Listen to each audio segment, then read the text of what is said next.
1 തെസ്സലോനിക്ക 3-ാം അധ്യായം.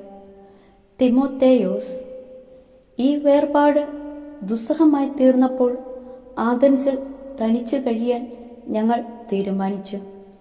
നിങ്ങളെ വിശ്വാസത്തിൽ സ്ഥിരീകരിക്കാനും വേണ്ട നിർദ്ദേശങ്ങൾ തരാനുമായി ഞങ്ങളുടെ സഹോദരനും ക്രിസ്തുവിൻ്റെ സുവിശേഷത്തിൽ ദൈവത്തിൻ്റെ ശുശ്രൂഷകനുമായ തിമോത്തേയോസിനെ നിങ്ങളുടെ അടുത്തേക്ക് അയച്ചു. പീഡനങ്ങൾ നിമിത്തം ആർക്കും ഇളക്കം തട്ടാതിരിക്കാനാണ് ഇങ്ങനെ ചെയ്തത്. ഇതിനാണ് ഞങ്ങൾ നിയോഗിക്കപ്പെട്ടിരിക്കുന്നതെന്ന് നിങ്ങൾക്ക് തന്നെ അറിയാമല്ലോ. എന്തെന്നാൽ ഞങ്ങൾക്ക് കഷ്ടതകൾ സഹിക്കേണ്ടി വരുമെന്ന് നിങ്ങളോടുകൂടെ ആയിരുന്നപ്പോൾ തന്നെ ഞങ്ങൾ പറഞ്ഞിട്ടുള്ളതാണ്. അപ്രകാരം തന്നെ സംഭവിച്ചിരിക്കുന്നു. അത് നിങ്ങൾക്കറിയുകയും ചെയ്യാം.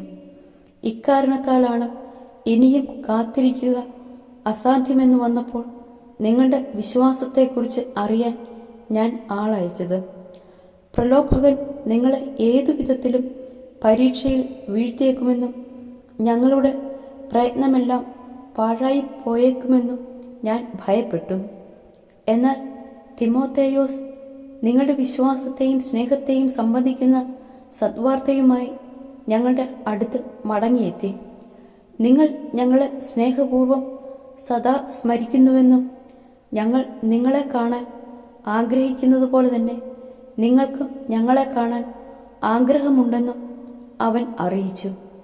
ഇക്കാരണത്താൽ സഹോദരരെ, എല്ലാ സങ്കടങ്ങളിലും കഷ്ടതകളിലും നിങ്ങളുടെ വിശ്വാസം ഞങ്ങൾക്ക് ആശ്വാസം തരുന്നു.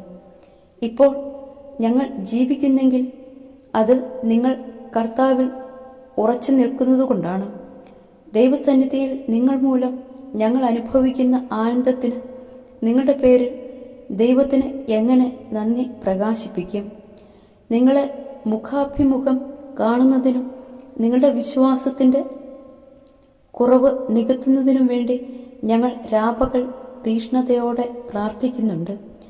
നമ്മുടെ പിതാവായ ദൈവം തന്നെയും നമ്മുടെ കർത്താവായ യേശുവും നിങ്ങളുടെ അടുത്തേക്ക് ഞങ്ങളെ നയിക്കട്ടെ. ഞങ്ങൾക്ക് നിങ്ങളോടുള്ള സ്നേഹം പോലെ നിങ്ങൾക്ക് തമ്മിലും മറ്റെല്ലാവരോടും ഉള്ള സ്നേഹം വളർന്ന് സമൃദ്ധമാകാൻ കർത്താവ് ഇടവരുത്തട്ടെ. നമ്മുടെ കർത്താവായ യേശു ക്രിസ്തു തൻ്റെ വിശുദ്ധരോടുകൂടെ വരുമ്പോൾ നിങ്ങളുടെ ഹൃദയങ്ങളെ നിഷ്കളങ്കമായി നമ്മുടെ പിതാവായ ദൈവത്തിൻ്റെ മുമ്പിൽ വിശുദ്ധിയിൽ ഉറപ്പിക്കുകയും ചെയ്യും.